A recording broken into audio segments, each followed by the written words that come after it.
numa tentativa desesperada de matar o Rufius, Thunderzita entra em campo. Vamos lá. Saindo do banco de reservas. Tô até bem, Deixa velho. eu... Deixei ele com 4K de lá. Thunderzita é o que mesmo? Tanker? Tanker. Oxê. Ó, bonitinha ela, hein, ó. Dá um caldo. Pau nele. Pau nele. Ó, esse é o seguinte. Ambiente da Lan House.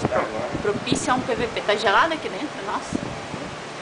E aproveita e já faz a propaganda da Cyber Lan House. Vamos ver. MDF 2251. Foi. Tchu, tchu, tchu, tchu, tchu.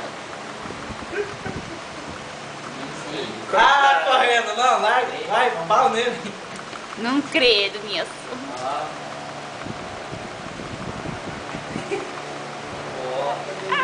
Coitado cidadão ali, é dois de dano. Olha lá.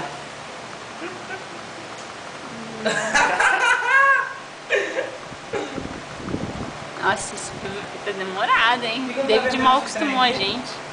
Aí o Rubio vai perder, não credo. Será? Que isso? Será? Eu não Será? falei? Será? Ó, o cara tem itens bons, né, cara? Levou um choque. Uhul, levou um short, já era.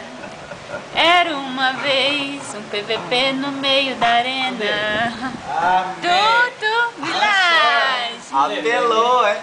Porque não tá querendo perder. Não, mas... Nossa, que indecência pra ela erguer. Não, pera aí, não. Vai só uma, não. Vai ter segundo round, Silvinho? Até o segundo round, então.